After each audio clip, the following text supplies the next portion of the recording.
Hello and welcome to the Is Ibrox podcast. I'm your host, Ross Chalmers, and this is the Sunday session as we look to discuss some of the talking points from Rangers' 3-0 win over Livingston yesterday and have a slight look ahead towards Aberdeen on Tuesday night, with Rangers having the opportunity now to go top of the league. First of all, tonight I'm joined by Iain. Iain, how are you? Very good, mate. Yeah, a lot better after that statement you've just made there. It's quite an exciting time for us, so all good. I had to throw that in early. Had to. And we're joined by Craig as well. Craig, you're not hosting tonight. Must feel a wee bit weird for you. Yeah, it feels weird, but now I can be the one that brings all the crazy views and not get any pushback from it. So I'm here for some wild takes. Love how you've just called everyone in the podcast saying they have crazy views. I listened to your post-match yesterday. There was a few controversial stuff in that, which I'm sure we'll get into. From Kyle, really, yeah, quite a lot to go through. Yeah, that's true. Quite a lot to go through tonight, actually. We'll have a wee round-up of the game from yesterday there. We'll have a wee chat about Fabio Silva, Todd Cantwell, Oscar Cortez's debut. And then, like I said, we'll come on to, of course, it's been a big weekend for Rangers. Celtic dropping points at Aberdeen yesterday at Matondo. Rangers were able to make up the 2 points in the race for the title. So we'll definitely come to that later on the podcast. But Iain, start with yourself first from yesterday. Rangers came into the game with a little bit of rotation. You've seen the likes of Barisic, Jack, even Silva coming back into the side. He didn't start at St Mirren. I think it was always expected to be a pretty comfortable game against Livingston. Livingston have been really poor this season. I think that's no wins in 16 now. So I think Davy Martindale might be on the way out at the end of the season. And of course, like you said, it's a comfortable win, but we've managed to capitalise on it when Celtic have dropped points. What was your kind of assessment of the game yesterday? Probably in two parts, really. That first 40 minutes was a tough watch. A lot of times we started on fire, kind of thing, got 4 or 5 corners in the first 4 or 5 minutes. So we kind of thought, right, here we go. This is going to be dominant from the start. Here we go. But it just sort of petered out quite quickly. We started doing that thing that Rangers love doing of just lumping it in the box, hoping it'll fall our way.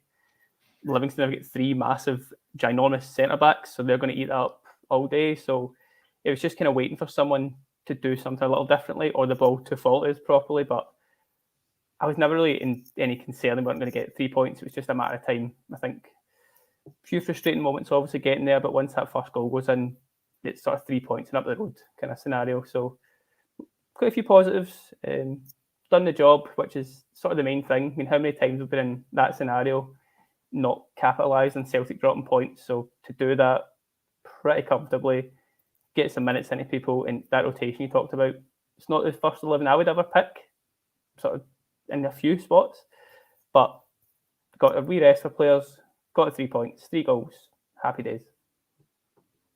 Well, I'll stick with you there, Iain. There was quite a bit of criticism yesterday for that lineup. Bringing the likes of Borna Barisic back in, Ryan Jack, who we've not seen.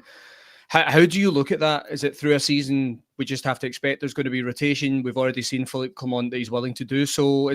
Do you get bothered by that, or are you one of those people that wants to just see the strongest 11 every single game, regardless of the fixture? No, I'm definitely quite big on rotation. I mean, we trust guys like Borna and Ryan Jack. We're not going to get anything surprising from them. They're going to put in like 7, 8 out of 10 most weeks. And as you touched on, that Livingston team, I mean, I could probably round up a group of 10 mates and beat them at this point. So wasn't bothered at any point or concerned by the lineup. It's more just how you saw Borna kind of going into that old pattern of just lumping into the box that I just touched on. It's a bit tiring at times, but it's a necessity. The amount of games we have, sort of weekend, midweek, I would rather have a rest for some guys against Livingston than I would against Aberdeen on Tuesday night, given it's such a short turnaround. So no complaints from me. All good. Yeah, I think that's fair. I also hope David Martindale isn't watching when you've just said that you could round up some of your mates and beat his Livingston side. I really hope he's not listening to this one. CJM55, he kind of looks at it the same way. Still can't get my head around the team selection yesterday, or against it, man, for that matter. But it shows Clement can rotate the squad. I suppose he technically disagrees there, but he's at least being honest and saying that, we can still get results out of it. Craig, you obviously had your post-match reaction yesterday with Kyle from the Gantry at Ibrox. So obviously everyone has heard most of your opinions on things. But how did you? I'm not sure you actually spoke about that yesterday so much. How did you look at the kind of rotation coming into the game? Was it something that bothered you, or did you just think it's just part of the course for a season? I think it wasn't something that bothered me. It was something that surprised me when I saw it. I potentially wasn't expecting as many changes as there was for the game. But when you look at the fact we're playing Livingston, as you said, they're now without a win in 16 games. It's at Ibrox. We know we've got a tough schedule, as Iain mentioned, coming up in terms of midweek weekend. So if we're going to have a chance to rest some players, then might as well take the chance. We won 3-0 pretty comfortably, I think, in the end. Iain was right. The first 40 minutes was a tough watch. I had the same questions as to why we're lumping balls into the box to Fabio Silva, surrounded by 6'3", 6'4" defenders. But yeah, there was some questionable stuff around there. But going by CGM's comment there, I wasn't really at that level in terms of I can't get my head around it. I could see the logic behind it.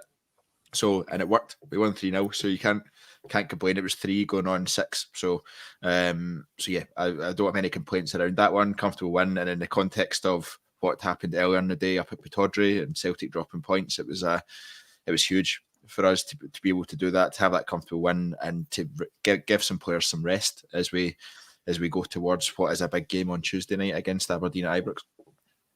Yeah, I think in those games like yesterday, if you can't rotate your squad in those ones, when can you? Do you know what I mean? You're asking the guys to, really go to the well if they're going to play every single game. So, yeah, I was happy with rotation. I've seen a lot of criticism on social media before it, and I thought that's why I would bring it up. Of course, no one cares once Rangers get the result; it's forgotten about. But I just thought it was interesting, something that we'd discuss there. A few comments on it. John Weir here, he says he's managing the squad with the game on Tuesday and an upcoming busy schedule. Robert Binney says PC knows his job, need to support him fully. I think that's where a lot of the fan base is at the moment. If Clement does something, you just kind of get behind it, regardless of whether you think it's right or wrong. You just trust the manager, which is a good place to be because we've not been there for a while. Scott Hamd as well was never going to be an advert for Scottish football, but a massive 3 points. Aberdeen massive as well. That's a good one from Robert as well. Iain, your mates wouldn't beat them at basketball though, which is probably fair with that Livingston back 5. Yeah. I don't like it. Everyone's going to jump all over that comment now till the end of this podcast. But yeah, we'll move on from the kind of assessment from the game. Of course, if you haven't seen it, you can look at the post-match reaction from Craig and Kell yesterday. It was a good summary of the game. We're going to maybe get stuck into some of the talking points that came from it, maybe not go through the game itself. Craig, I'm going to come to you first on the Fabio Silva discussion because I've got to tell everyone what you done yesterday running the Twitter account. So Craig fires out a tweet, at 1 minute saying, we need a number 9, we just can't score. And then his next tweet is celebrating a Fabio Silva goal. So it was fantastic for me to see because I think me and Craig disagree on whether Fabio Silva can play as a number 9. That was very, very satisfying. I just wanted to throw that in there. I wanted everyone to know. But look, he started the game yesterday. It looks like Philippe Clement, regardless of the opinion of the fans at this point, probably sees him as a number 9. I think that's fair. That's where he's played in most of the games. I personally thought it was just a wee bit early, ruling out whether he could play that role. 20 minutes against Kilmarnock, 20 minutes against Dumbarton and things, played against Hibs, done well. I just thought there wasn't really enough yet for us to fully judge him. But I'm really glad he's got his goal now. Hopefully this can kick him on and we can get behind him. What are your thoughts on Fabio Silva there? Did that performance yesterday convince you that, okay, maybe we do have him as a number 9, or are you still not convinced by it, and you maybe think Cyril Dessers will be the guy that plays there and Fabio Silva will come from out wide? What do you think? I'm not convinced Fabio Silva is the man for every game. I think in games like yesterday against Livingston, I think in games even like against St Mirren last weekend, those are games that, yeah, fine, he can play there. I actually really like Fabio Silva and what he can offer the team. I like how he was linking up with Cantwell really well, although that was another one yesterday where I turned to Kyle and said they're linking up really well, and then Silva misplaced a pass to Cantwell straight after I said it, so I'll maybe just keep my mouth shut at Rangers games in future. But no, I really like Fabio Silva. I think you can see why. You can see the sort of raw talent that's there and why Wolves paid so much money for him so early doors, but it is kind of raw at the same stage. Philippe Clement said yesterday in his post-match press conference that there's still a lot to come from Fabio Silva. He's still learning what runs to make and when to make the runs, and he's still learning his teammates' characteristics and all of that sort of stuff. So that's exciting in itself. Do I have confidence that Fabio Silva can go up against Aberdeen, up against Celtic, up against Hearts and score the goals and make the real impact? No. Am I convinced Cyril Dessers can do that? No. So I think I'm still very much in the boat of that we did need to sign a number 9 in January. I don't doubt that the club were making the moves to try and do it. The right deal was obviously just not come along, or it just couldn't work. But I was very much of the opinion that if we signed a number 9 in January that would score the goals, then we were winning this league without any doubt. We're in a title race as it stands. We're in a really good run. My only concern is that how often can we expect these players who we all believe the squad isn't the strongest we've ever seen. It's far from the strongest we've ever seen. Philippe Clement's got them playing. Philippe Clement's got them pulling performances out the bag. My worry is how long can that go for before they revert back to the norm, because a lot of them are they're playing their best form for Rangers so far. So I've got some question marks, but I'm riding the wave of positivity at the moment, and I'm hoping that whether it's Fabio Silva or Cyril Dessers come Tuesday night against Aberdeen, come the coming weeks against the tough teams, that they can step up and be counted and fire us in towards those 3 points in each game. Yeah, look, I think that's fair. I think the test yesterday from Livingston maybe wasn't the toughest for him, coming in and playing that role. I thought he done well. I'll come to you on this as well. How impressed have you been with Fabio Silva since he's came in? I think, of course, that was the first time we've seen him get his goal yesterday, but overall, Craig discussed this kind of link-up play there. He seems quite intelligent with his back to goal. He's willing to hold it up at times. He's willing to lay it off and spin. Like, he seems to have a real understanding of when to do these things and when to create space. How impressed have you been with Fabio? Yeah, I've enjoyed him so far. I get the argument that he's not like the dream number 9 for us, because I don't see him as like that 20 goal a season kind of guy.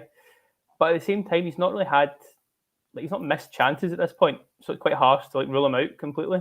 Anyone playing number 9 for Rangers is going to get chances. So until he starts to miss those the way Dessers has all season, then I think it's quite harsh to rule him out completely. And I think it's like you say, he's a very clever footballer. Cantwell's a clever footballer, and those two link up. It's really nice to watch, from just a basic enjoying going to the football kind of perspective.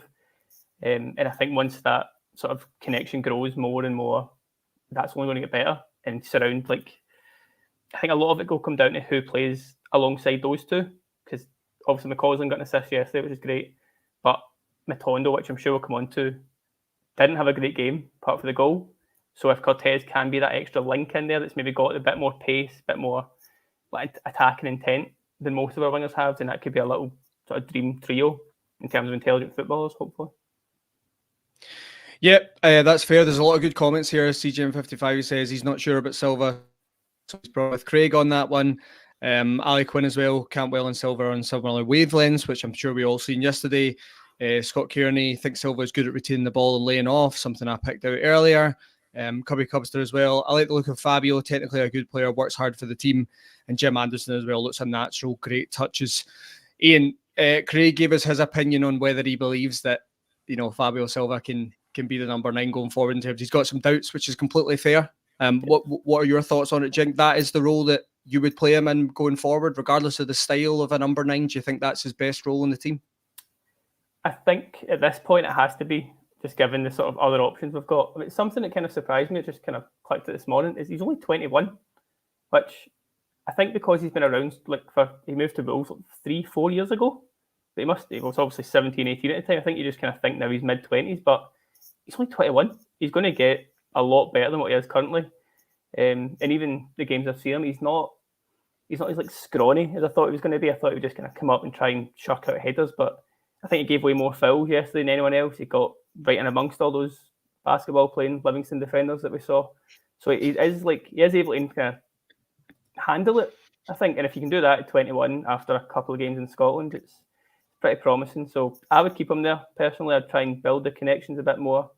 Maybe bring Dessers in the last 20 minutes of games, kind of thing, like we've done. So quite happy with the setup as it stands here. Yeah, we maybe won't come on to that Dessers opportunity he had late in the game yesterday. That's the kind of moment you would expect for a striker coming off the bench with how well he's playing, and I think everyone was in the same headspace at that point. There's the Dessers we've seen all season, which I feel sorry for him that people just go to that instantly, but that is the way that most I think the crowd felt yesterday, which is unfortunate. Craig, I'll come back to you then. I wanted to take a bit of time and talk about Todd Cantwell. You've obviously spoke about him there in terms of linking up with Fabio Silva. But I think overall, since we came back from the winter break, he's been in fantastic form. I think that's 4 goals now in his last 6 in the league. I think he took a lot of criticism after the Old Firm defeat, and quite rightly, to be honest with you, because I think we're still waiting on that big performance from Todd Cantwell. It's probably not came yet in a big game. Of course, you could argue the Old Firm at the back of last season, but we've discussed that before. There wasn't a lot riding on that game. But he does look like that kind of player in these domestic fixtures. Like, he's a difference maker. Like, he's always looking to progress the ball forward. He's constantly looking to move around the opposition half, and it's very, very difficult for teams to pick him up, which I think is something we've seen in the past playing against like a Livingston. We've not really got enough movement to kind of unsettle them, and it's very easy for them to defend against. What did you make of Todd Cantwell's performance yesterday and his overall form lately? Have you been impressed by him? I think overall we've all been wanting Todd Cantwell to offer us more. I think that's been a general feeling amongst the fans. He did so well in the second half of last season when he first came into the team. He kind of wasn't contributing very much at all in the first half of this season. Now, how much of that was down to Michael Beale's tactics? How much of that was down to him playing out of position? How much of that was him just being out of form? I'm not entirely sure. I think I saw stats earlier, I might be wrong on these, but I think it's now 14 goals and 7 assists in 35 appearances for Rangers for Todd Cantwell, which actually, when you look at that on the face of it, is good. It's exactly what you want. He's obviously beefed those up a wee bit in the last 6 games, as you said. So, but that's good to see as well, because he's coming back into form, and actually the way we're playing, he's scoring goals, and he's scoring all different kinds of goals as well. If you look at that one at Hibs, just a strong effort from outside the box. You look at the one yesterday against Livingston, nice 1-2 with Ross McCausland, where he's running into the box late. So you're seeing different kinds of goals from Todd Cantwell. What I like about Todd Cantwell is he puts himself about. He's always willing to make the effort for the team and the press, even when he's not doing well, or when he's not everything's coming off for him. He's still showing for the ball. I think we do need a bit more in the final third from him, more from a creativity perspective against teams like Livingston. The first 40 minutes yesterday was turgid at times in terms of trying to, from a creativity perspective, and that's when you want Todd Cantwell to step up, and he didn't really quite manage it in those areas. Now, we maybe need 1 or 2 extra other players in the team to also step up in those areas, and maybe the likes of Cortez and things like that and Diomande that are coming into the team can help in that aspect. But I think that's where you want Todd Cantwell to show a bit more. But he's in my starting lineup at the moment. He's in, if everyone's fit, I think he's still in that starting lineup. So he's doing well enough. He's in good form in terms of goal scoring ability. So hopefully he keeps it up, and he keeps making the kind of impact that we saw yesterday. Craig, I'll start with you on this one then, because I do have this question written down in terms of, there was a lot of debate around Todd Cantwell early in the season about what his best role was, and most fans agreed that you had to build the team around him regardless of where you put him, right? So you could drop him deeper, you build a team around him, you facilitate him, or you play him as a number 10, you build a team around him. Philippe Clement obviously recognised after that European game where he took him off that he's not suited to playing out wide. It's not his area of the pitch, right? He's better in a central area. Do you think that, Philippe Clement moving him there, and do you think Todd Cantwell's kind of performance have justified that action now that he's playing in his best role? The consistency we're seeing. Surely we now obviously understand that it's clear that Todd Cantwell is our number 10, and the team should be built around him, I think. Absolutely. I think that's exactly what's happened. Philippe Clement's played him out wide out of necessity rather than anything else. And when it got to that Aris Limassol game, and it was a poor performance from Todd Cantwell on that day, and I think that was probably, everyone was like, yeah, enough's enough. He needs to play in the middle. We've seen that consistency come through. I think even when we've seen in some games the other week, we saw Dujon Stelling playing out wide left, and while Todd Cantwell was still in the middle of the park, and I think that speaks volumes for where Philippe Clement now sees him, and I don't think we'll see Todd Cantwell out wide really anymore. The addition of Cortez probably reduces that need as well. So hopefully we do see Todd Cantwell continuing to play in his best position. He's got competition in there, so he's going to need to play well to keep that role as well. We've seen Diomande come in, who may not be exactly the same type of player, but can play that position. Get Tom Lawrence back from injury and pushing for for game time there, and he's got a few others as well that can fill that role. So he's got to keep playing well, and that's a good thing for Rangers when there's competition for places and there's good backup players or good alternatives in there that can step in if he's not doing the business. Absolutely, the strength and depth is definitely coming back, isn't it? That bench yesterday for Rangers was strong, really strong, and I think everyone was confident, and whoever came off the bench, they would have made an impact. It's a really good place to be. It's where you have to be to go and win this title. So I'm glad we've got that again. Iain, what are your thoughts on Todd Cantwell? Do you feel the same way as me and Craig in terms of his performances lately, the consistency? This is your opportunity to tell me how good you think Todd Cantwell has been. Well, I'll happily defend Cantwell all day long. He's my first name in that team sheet, behind Tav maybe. He's the one guy I think who will always keep trying something different. In games like Livingston at home, you're playing a back 10, basically. You want someone that's just going to make the kind of reverse pass, make the dribble here and there, just try something different, not just lump it out wide and get it in the box kind of thing. It's not going to work. So Cantwell, for me, is key to that. Obviously, he mentioned he's got competition now, because I like Lawrence as well. I think he's a good player. Obviously, someone like Raskin on the bench who doesn't have that attacking threat as such, but he could easily come on and play centrally. And then there's just... With Cantwell, I think he's obviously been sort of doing a shushing celebration. I don't think that's to us. I saw a comment that kind of mentioned that, but he has had a lot of heat this season. He's obviously not hit the numbers that he did last year at this time, so he's going to have himself under that kind of pressure. But the more we support that, I think, as a club, and you're going to hear groans and stuff and the ball's given away, but the more we kind of encourage that, I think, the better we'll play as a team, and Cantwell just makes players better around him. I touched on it earlier, him and Fabio Silva are clever players. Put them together, let them do their magic, and more often than not, it will lead to goals and assists for him. So he's the key to this side for me.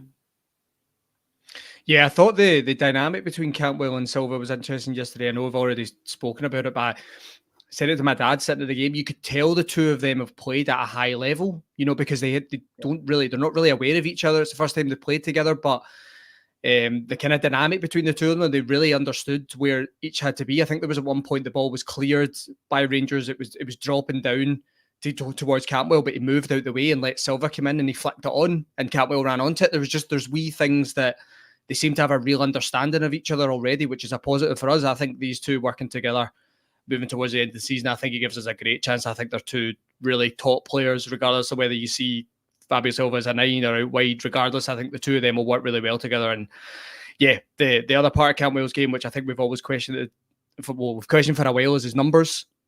But I thought yesterday, it's 2-0 in the game. He's not coasting. He plays the ball out to McCausland. It's a fantastic pick out from McCausland as well. He lifts his head up, slides the ball back for a cutback, which is Rangers fans we've been screaming for a long time, to just lift your head up instead of just lumping into the box. And Cantwell's there to finish it. So he's clearly trying to get numbers as well. So I think there's all positives about Cantwell right now. I think he's enjoying his football, regardless of that celebration. I'm not really sure what that celebration's all about. I'm sure we'll find out at some point. He has a lot of criticism, so sometimes you just understand players, try to give a wee bit back. I'm all for that. I don't really mind it. Let's move on to Oscar Cortez then. I'm sure there's not too much to talk about, right? We only seen him for 20 minutes, I think, 25 minutes. But Craig, we'll come to you first. What did you make of Oscar Cortez? First time we've seen him, obviously, as a Rangers player. Looked sharp, I think, to me. Looked like someone that really wanted to get involved in the game early. Didn't look like he had any nerves at all for a 20-year-old boy, coming to a new club, a new culture. What did you make of him? Yeah, I was encouraged by what I saw. I think I said yesterday in the post-match around, I hadn't seen him kick a ball. I'd never even seen him touch a football before he ran on that pitch yesterday. So I was really interested to see how he did. I thought he did really well in terms of he kept things pretty simple early doors. He was still facing up to defenders. You could see how quick he is, which is really encouraging because we don't really have that many wingers outside of Sima, maybe that have that real level of pace that's a step up. So that's encouraging from my perspective. I liked the runs he was making in at the back post whenever crosses were coming in. Again, that's something we don't really have from out wide apart from Sima, who's obviously injured. I also liked his positional sense defensively. Whenever Yilmaz was overlapping, whenever Yilmaz was inverting and moving inside, Cortez was just taking a few steps back into that left back position and holding himself there just in case there was a counter attack. And I saw Goldson being quite appreciative of that as well at times during the game. So all of that's really encouraging. I think he has the potential to have a lot to offer us. Take him a bit of time to settle in. It'll be interesting to see when he gets his first start. I don't imagine Tuesday against Aberdeen will be when we see that. We may see him come on if we need some impact, but I don't imagine that'll be his starting point. So I'm encouraged by the first glimpses I've seen of him. He looks a different kind of player from what we've got in the squad currently. Just let's hope we don't coach it out of him, because we like to coach talent out of players at times, and that's especially creative ones. So fingers crossed we let him just do what he does well and why we signed him. I thought you were going to be positive tonight, Craig. I thought that's what we were coming in as positive. I thought it was just going to be I'm positive. being positive. Is this not me being positive? Well, I think like you said there about his start, right? Probably Ayr would be a good opportunity next weekend, wouldn't it? In the Cup, that would be a great chance for Cortez to start. I'm sure we might try and get Diamonde, maybe not a full 90 at that point, but maybe bring him off the bench at that point as well, because I don't expect him to play against Aberdeen on Tuesday. So that'll be a good opportunity. Ian, you were at the game as well yesterday. What were your thoughts on Oscar Cortez the first time you seen him? And was there anything there? Because we've heard coming in that he can play either side. Did you see enough yesterday to agree with that he probably could play on the right if we needed him to as well? Possibly. I mean, to be honest, I was more encouraged with his link up with Yilmaz. I thought he kind of cut inside well at the right times. He stayed wide at the right times, which is pretty key for a full back like Yilmaz who cuts in. My big thing, and what I always say about wingers, is wingers are either they used to be strikers and now they're wingers, or they used to be a midfielder and now they're wingers. And we are riddled with midfielders in sense of winger guys that aren't going to get goals, aren't going to be in the box. It's like, I love Ryan Kent, and I'm not going to make this a Ryan Kent podcast at all because that's been done to death. But he never got himself in the box. He never got himself in the area that he's going to get goals. Whereas, as Craig touched on, Cortez yesterday, I think his first touch was to play out wide. It sort of linked to McCausland, and he was right there, right in the middle of that box, closest player we had to the goalie, waiting on the cross coming in, and just straight away I thought, yes, that's what we need. Guys that do that, guys that know, or at least gamble a bit and get more bodies in the box, because we've touched on it slightly before, the cutback thing we just don't do.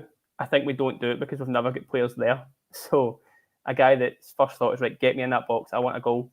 Because I was definitely, Craig, I watched the Magic YouTube compilation of him, and he does pop up on the left, pops up on the right, but a lot of the time he's just running centrally, or he's like in the box where he kind of needs to be. So I'm just hopefully is that goal scoring winger that we've needed for X amount of years at this point. But are we still on this since Daniel Candeas one? Or I didn't want to roll that one out. I can't do it again. No, please don't roll that one out. Yeah, I thought you've made a good point there, kind of moving into central areas. I noticed that yesterday as well, which I thought you've seen a lot of that from Abdallah Sima when he was playing off the. That's really encouraging that Cortez is coming in there and potentially going to play the same way. Rabbi Matondo, not so much, but I think that is by instruction. He is asked to stay wide. He's obviously got electric pace. He's not a great finisher, right? We're going to come on to Rabbi Matondo. Of course, scores yesterday. I realise that sounds ridiculous after he scores yesterday, but I'm going to put that was a big deflection. Anyway, he still scored. But yeah, you can see the kind of similarities in the way that Cortez was playing yesterday and the way that Sima was playing before he got injured. So I think that's encouraging. I certainly can see him playing on the other side as well. Seen enough from him yesterday. He looked good both sides. It looked like he go on the outside or cut inside as well. And I think that's exactly what you want. And coming on to like Ryan Kent, that's what Ryan Kent had as well. There should have been times where we tried to play him on the right-hand side just to be something different, and we never did. So hopefully we can be a wee bit more dynamic with our wingers, ask them to swap over. We've seen it a few times with Clement, and hopefully that's something we'll do going forward. But I think positive signs for him already. I'm sure he'll be a good addition. Something I wanted to touch on just before we moved on to the kind of the units went through the week was Rabbi Matondo. I just mentioned him there. I thought yesterday up until the goal he struggled. Did get better after the goal, and he does well for the goal. He cuts inside. He obviously gets a slice of luck, but you've got to earn it. He pushed in there. He gets the opportunity. I think that's 2 goals and 4 assists in all competition this season. So it's okay. I think I'd want a wee bit more from a player in that position. I think his decision-making at times is what lets Rabbi Matondo down. I think there's genuinely is a good player in there, but I just think sometimes he doesn't really understand when to use his pace effectively. There'll be times where he can take his man on. There's a lot of space in behind and he decides not to do it. He cuts inside. There's other times where he'll stand his man up and a man will come over and double up, and then he decides to take his man on, and it's just the decision making sometimes seems a bit strange. I'll come to you first on that, Ian. Is there, I think, like I said, I think there is a good player in there. Is there something that, does it come down to coaching with Rabbi Matondo that he's going to get over time? Is there something we could be doing different in terms of our approach play that we get a wee bit more out of him? How do you look at that? I don't know if I'd be as generous and kind as you're being towards Matondo, to be honest. I don't. It's my job as a whole. Yeah, my job as a whole. Sorry, of course. You're supposed to be bring everything down, right? So I'll take this one.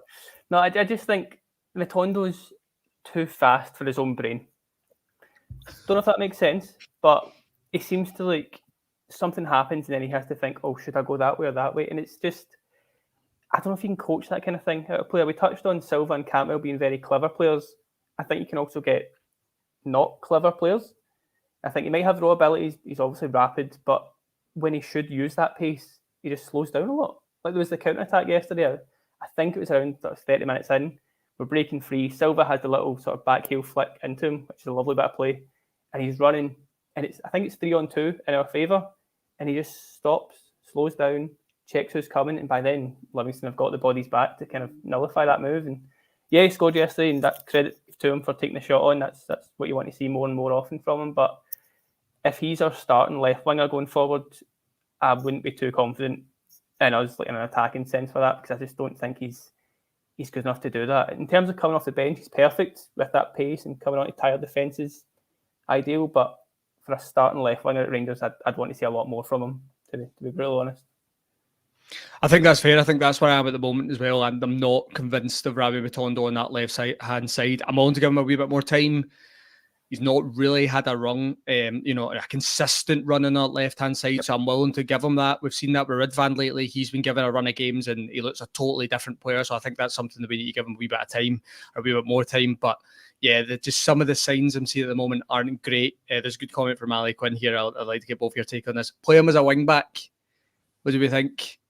The back five, isn't it? Always be involved in a back five. Craig, I'll come to your thoughts as well on this one. How do you look at Rabbi Matondo? Are you like Ian, he just kind of frustrates you, or do you think there's some, there were some positive signs in there yesterday, I suppose? How do you look at it? Rabbi Matondo is, in all intents and purposes, a stopgap, isn't he? That's what he is in that position. He's never going to be the number one starter if everyone's fit. He's never going to get to that level where he's going to progress or develop to that stage, which is quite surprising, I guess, when you see the level of clubs that he's been at before, and you see how much these sort of high level scouts must rate some of his qualities, and it'll be exactly why we signed him as well. But I think Ian's description of his brains, he's too fast for his brain, is a good one, to be fair, because that's kind of what you see. It has like 3 or 4 brain farts a game, and you're like, what's going on? It's like, it doesn't make sense. But I think our wingers in general, and Rabbi Matondo was so guilty of this yesterday, even though he scored a goal by doing it, but cutting it inside constantly, not facing up his man and going down out wide. Ross McCausland was the exact same. When Ross McCausland first came into the Rangers team, he was taking men on left, right and centre, and he was hitting the byline and cutting the ball back. Count on one hand, maybe on one finger, how many times he did that yesterday. And Rabbi Matondo is exactly the same. There's no unpredictability. It's becoming too obvious what he's going to do, and he's turning back into traffic. He's running into Cantwell when Cantwell's trying to make these run beyond. It's just it causes too many issues too often for us. So Rabbi Matondo, he was having his moment in the sun, I guess, before he got injured, and I think that's as much as we're going to see from him, to be honest. He's just a stopgap until I could say till the real players get fit, but that's probably a bit harsh. I can't wait till the bit we talk about this title race, Craig, because the positivity is going to come out of you at that point. I'm waiting for that to come. There's a couple of good comments on Rabbi Matondo here as well. Calum says, Matondo reminds me of Sakala. Pace is frightening, but his ball control and footballing brain is miles off it. In his opinion, decent sub in the last 20 minutes when teams are leggy, though. RFC72 says, was like he was overthinking everything the first 30 minutes. Started coming into it and more direct, but need that more often. And Cubby Cubster as well says, Matondo's moment of calm and a lovely finish yesterday just takes a heck of a long time and a number of misses to get there. And I think that's fair. for something that I find very strange, and it's maybe because I've not got it when I played football, right? I had no pace. But see someone that has pace, I don't know why you wouldn't want to use it at every opportunity. Like if you face up your man and there's space in behind, I'd be knocking the ball by them at every opportunity to try and get to the byline. But like you said, and an overlap and things like that, I get it. But I just think sometimes I'd like to see a wee bit more from Matondo, be a wee bit braver, like he done yesterday. He cuts inside. Usually he would play that ball across. He's just taken a shot and it's managed to go in. So I just want to see a wee bit more from him. I think it is in there, honestly. I do think there's a bit more of a player in there. An arrogance thing. Like, I always thought Joe Rebo didn't know how good Joe Rebo could be. Whereas, like you say, if you're Matondo, if you're like, I'm faster than you, just knock it by and run. You are probably faster than 99% of the league. Just show it. Whereas it just seems he's a bit lacking confidence, which I get. You know, he's not had a great time since he came here, so it makes sense. But as you say, he's got the tools there in a physical aspect anyway. So use it more. Yeah, that's certainly I'd like to see more, especially in opportunities when Rangers are breaking as well. You know, he can carry the ball long distances. He's rapid. He can bring us up the park. I just, a wee bit more from him. I think he is someone that Philippe Clement's going to try and work with. It looks to be someone he does actually quite like, and he can see the ability in there. So I'm convinced he's going to keep playing. But yeah, like I said, just let's see a wee bit more from him, a wee bit more consistency. Craig, I'll come to you then on this next point about the European squad. The European was for the next stage Europa League was announced this week. We brought in Ridvan, Diomande and Fabio Silva. So that means Oscar Cortez and Leon Balogun miss out. I think Kieran Dowell missed out as well.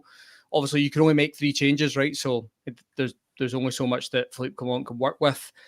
I think it's clear the manager is not thrilled about the way this squad was selected originally. He's mentioned it quite a few times.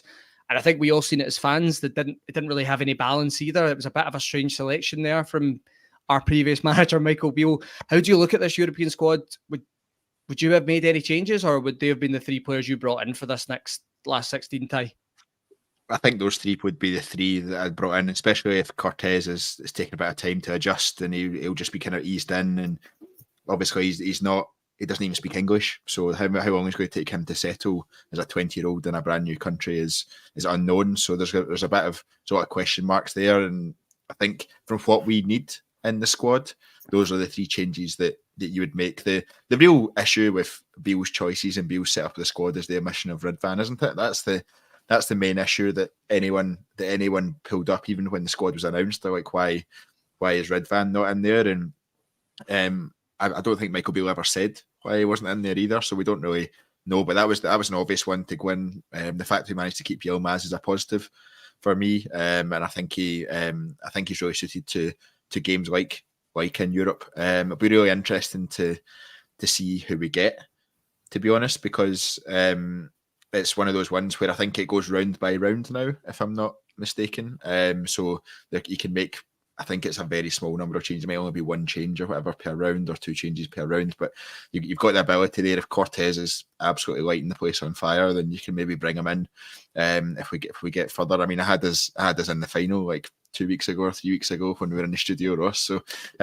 So plenty of time for changes to be made. But I think the 3 that come in make sense. Diomande's experienced in Europe. He's played in that level, and he's won well at that level as well. Fabio Silva offers us that other striking option, and then Ridvan, I think, will be the starting left back for the rest of the season. So they all make sense to me. I can understand Philippe Clement's frustration because he could have got all 3 new signings in it had Ridvan been in there. Leon Balogun's probably a bit unfortunate because I would probably say he's actually our starting centre half alongside Connor Goldson, so that's a bit of a sore one. But John Souttar's a very capable deputy in that role now. I'm confident enough in his ability that he can step in and be comfortable there. So it's frustrating you have to leave 1 out or 2 out, but the 3 that were chosen make sense to me. Yeah, I'm with you on Leon Balogun. I feel so sorry for him because he's done so well. I mean, signed as a player that really we all thought would come in and just be a backup, but he's actually performed really, really well this season. Especially, of course, in the league, he's been pivotal for us when we've had injuries to John Souttar and Ben Davies. He's stepped in, but yeah, like you said, John Souttar's been really good as well lately. Something we can build on definitely with those 2 moving forward. Ian, I'll come to you then before we move on from this. Any surprises for you in this selection, or is this the obvious 3 for you? No, it's the three I'd have taken, to be honest. I think Diomande makes sense. Like, he's our player. Like, I know it's loan at this point, but it's like we're going to have him from the summer, so get our guy in kind of thing. My only worry is we are weakest on the wing, so you'd think Cortez could have maybe helped with that, but as Craig said, he's a young player. He's going to take a lot of adjusting to like be starting ready, let alone European level starting ready. So, it's the exact same selection I'd have made, so no complaints. Just obviously complaints with Beale, but no complaints at this point. We're definitely no complaining about Michael Beale in this one. There's too much positivity flying around the moment. We're not talking about Michael Beale, but that's a completely fair point. Just before we move on then, because I know we've touched on Ridvan, did he mean that yesterday when he hit the bar? Was that a shot or was that a cross? 100% he meant that. There's no question about that at all. He looked up and he saw the keeper off his line and he went for it, and it was so close. I thought it was in. the whole way, but sadly it wasn't. But 100% he meant it. On his life. Is that what he said? On his life he meant it. Are you the same, Ian? Yeah, think he meant it. Yeah, I'm right behind it. And as Craig said, he has a look because the goalie does sort of rush out to try and make the clearance, and you can see him go, this is on. And he shapes it, he goes for it, and I thought it was in the full way. So he meant that 1,000%. I'm with him. Yeah, I think he meant it as well. And I thought, the video from Rangers TV after was great. Honestly, it was so good. And actually, such an encouraging thing because I think we've not really felt Ridvan settled here. But it looks like he's starting to really settle now. He's starting to really get to know his teammates. It sounds like his English is really good as well at this point. So that's really positive. You're seeing that in his football as well. He looks a totally different player. I thought when he came on yesterday, again, he made a big difference. There's just such a difference between him and Barisic. They both got their qualities. I'm not slating Borja Barisic here. I just thought from an attacking side, Ridvan's just got it. And yeah, he definitely meant that yesterday. So more of those clips from Rangers TV because I very much enjoy that content. Okay, this is the bit that obviously we've been looking forward to. Craig, you've definitely been looking forward to this to talk about, where we are at the moment in terms of this title race. Of course, we'll have a wee look towards Aberdeen at this point as well. But when Clement came in, I don't think any of us seen us being in this position. I think I've been honest a few times and said I thought the title race was over. I didn't think that this Rangers squad would have what it take to bring it back. I've been proved wrong, which I absolutely love. Thank you, Philippe Clement, for proving me wrong on that one. 7-point gap when he came in. And obviously now a decent-sized win against Aberdeen on Tuesday night has the potential to put us top. Of course, maybe only for a day, but it's significant from where we've came from. I think in the last 15, we've amassed around 40 points, I think it is. Hearts have the second most in 34, which, by the way, is ridiculous from Hearts. Fair play to them. And Celtic have amassed 33. So we've done really well. We've been showing our form. I think we've only, of course, another clean sheet again yesterday, which is huge when you're going for a title. I think we've only conceded 6 goals in the last 15 games. So all the statistics are there to show how well we're playing at the moment. I'll come to you first in this thing, Craig. Is there a belief in this group again? Is there a belief in the group manager you just fully believe in terms of what is, the turnaround that he's done? Have they done enough at this point to really get you back on side to believe that we are going to be successful this season? 100%. Yeah, I'm going to put my neck on the line and say I'm convinced we're going to win the league. I am absolutely convinced we're going to win the league. Just our consistency at this moment in time. Every team that we play outside of Celtic, I am almost certain that we're going to beat them, and I think that's credit to Philippe Clement and how he's got us playing, his style of football, how he approaches playing against low blocks, or how he approaches playing against more physical teams. He adapts the approach depending on who we're playing. That game at Easter Road, the first one back from the winter break in the league, that absolutely convinced me that we're on the right track. We have never been so comfortable at Easter Road. I've never seen us so comfortable. And yes, Hibs are up and down this season. They're not the best, but we always find it, for some reason, a tough place to go. And that performance was so straightforward, so straight down the line, so assured. And we've just continued to see that game after game after game. And it's obviously you've got potential banana skins. We always find Aberdeen a tough game. Celtic found Aberdeen a tough game at the weekend there. The good thing is that Celtic are in a bit of disarray at the moment. It's kind of switched from as soon as Philippe Clement came in, it's just switched over to the other side of the city, and we've just been going about our own business. I think it's really interesting how Philippe Clement says that we approach it one game, the traditional one game at a time, but he's not even paying attention to to the league table at this stage. He says he'll look at it 3 or 4 games to go, and then that's the business end of the season. Not quite sure how much I believe that, to be honest. He also said he didn't know what the Celtic score was from lunchtime yesterday. Again, not sure I believe that one, but especially when they've got Sky Sports News in the dressing room anyway.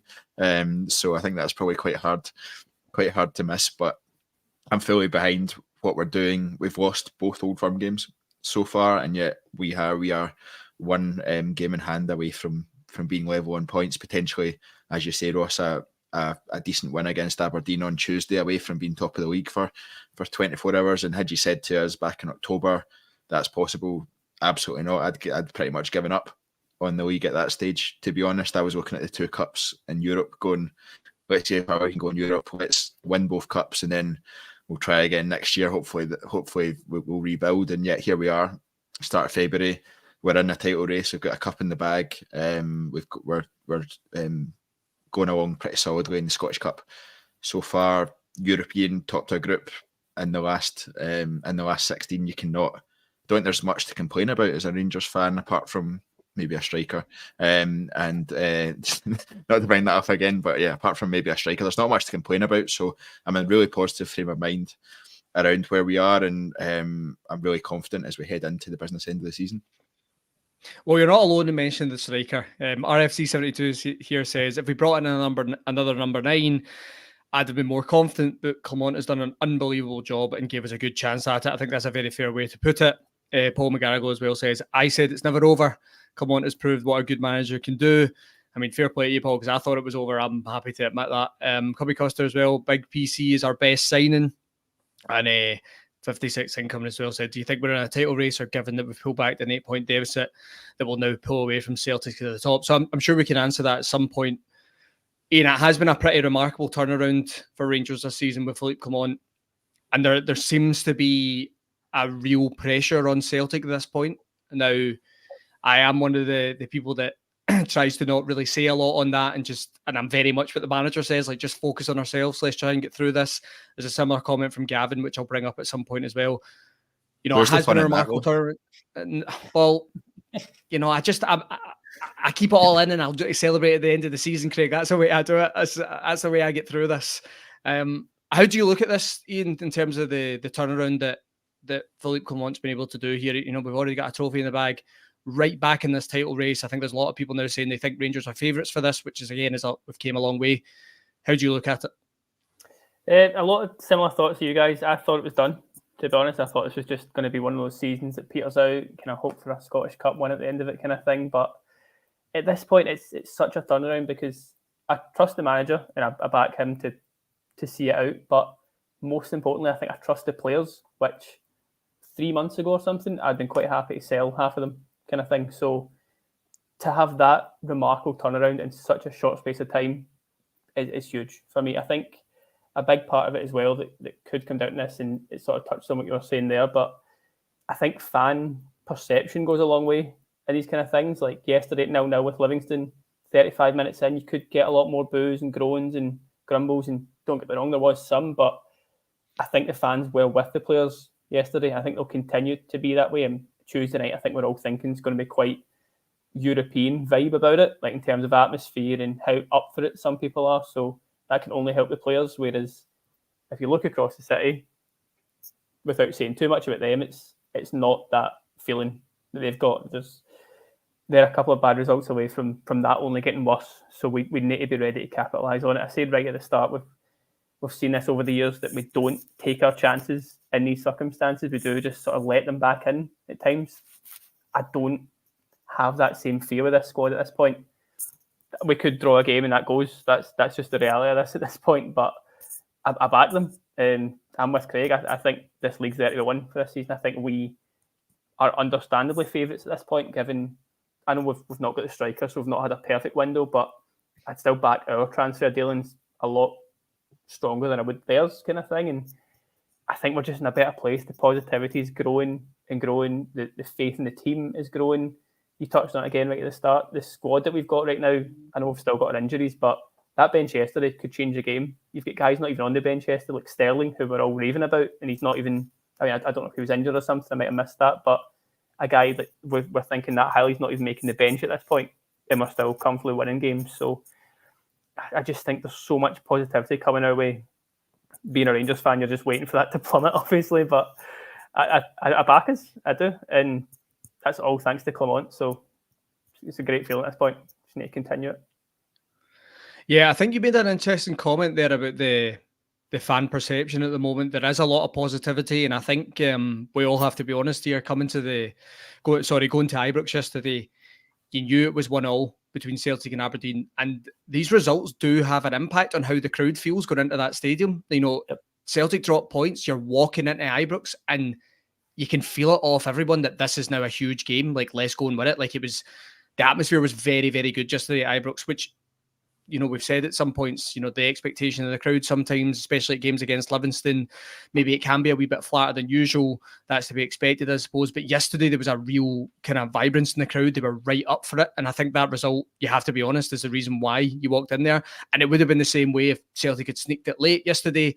It probably would have felt a bit flat for the first 5-10 minutes. That's just the way it works in a title race. That you are looking at each other's results and you're hoping they'll slip up. There's a good comment from Gavin Quinn here as well. Let's keep grounded. This team can make you angry at times. I know there's a few additions as well as a great manager, but we need to keep focused. Now, that is the way I look at it. That is very much the football manager way of looking at it, in terms of just go from game to game. That sounded like I was referring to the game there. No, I wasn't. I was actually referring to Philippe Clement there, right? So I'll just clear that one up. But yeah, it is very much from game to game to me. I'm not getting caught up in it at the moment. Craig, how do you feel on this? You did just say that you just feel this is nailed on for us now. Do you think the pressure on Celtic is just going to let us potentially close this gap and move away from them? I think nailed on is putting words in my mouth there, but I take the sentiment with what she meant it there. So yeah, I'm fairly confident that should it continue how it has been the last 2 months, 3 months, that we will go on and win the league. I don't think you'll find many people that don't think that, and as fans, we're allowed to get carried away. We're allowed to make these outlandish statements. You'll never see that from Philippe Clement, and you would never expect to. If you did, you would have a mild heart attack, I think, if you had the manager saying in February, "Oh, don't worry, we're going to win this league," and stuff like that. And I think you've seen it, and I think you've seen managers get a bit cocky and things like that in the past. You saw Brendan Rodgers with these seeing off 4 Rangers managers or 5 Rangers managers, whatever it was, comment, and that's already come back to bite him after 4 weeks. So the managers, you would never want to come out with stuff like that. But as fans, we can afford to get a bit carried away. I mean, I have us in the Europa League final, so winning the league is nothing compared to that. So no, but I think I'm in a really positive place with it, and yeah, I think we've got more than enough to put in a real challenge this season, and really, I think I can really see us pulling away over the next few weeks. Yeah, I think that's a completely fair way to look at it. There's like you both said, there is a real positivity, and as fans, you're allowed to get wrapped up in it. That's the whole part of football. So I'm not going to judge you for that. Let's just have a wee quick look ahead to Aberdeen then, Iain. What do you expect on Tuesday? Of course, like we just said, they've picked up a point against Celtic. That is rare these days for Aberdeen. You expect them to be coming into this game raring to go. They probably will have Neil Warnock in the dugout for this one. That looks to be the rumoured appointment for them on an interim basis, which I think is, I mean, I quite like Neil Warnock, so seeing him in Scottish football is quite funny. So that'll change the dynamic of this game. That will give them a bit of a boost. Do you still expect Rangers to go and get the result? Yeah, I mean, I'm pretty sure Neil Warnock's probably more staunch than anyone in these comments or in this chat right now, so we're fine. It might give him a little boost, to be honest, but I think I didn't see the full game from Aberdeen Celtic, so I'm not going to say how well they played kind of thing or anything like that. But from what I heard, they were really poor that first hour anyway. Obviously got the goal because Majowski can score out of nothing. I think he's a really good player. So keep him quiet, we should do the job kind of thing. But it's not as if they played well against Celtic. They just kind of got a point. So I'm not scared of them as such. I don't kind of buy into this whole thing of I don't know how to try to say it, but Aberdeen, we know, raise their game against us, but it just means we need to raise our game. It's quite basic. I think our squad at this point must be aware of that little sort of mindset that goes on. So treat it like a big game that it is, do the job, and I'm just hoping. I truly believe the atmosphere on Tuesday night will be strong enough that the players will be like, right, this is important here. Let's do this and just raise it as they need to do. So expecting a bit of rotation again, but more bringing in the guys that we can assume are starting 11. I think Yilmaz will be back in. I don't imagine Balian will play now. I didn't get a great report of how he got on, but I think he broke something kind of thing. So I'd expect Suter to play from the start this time.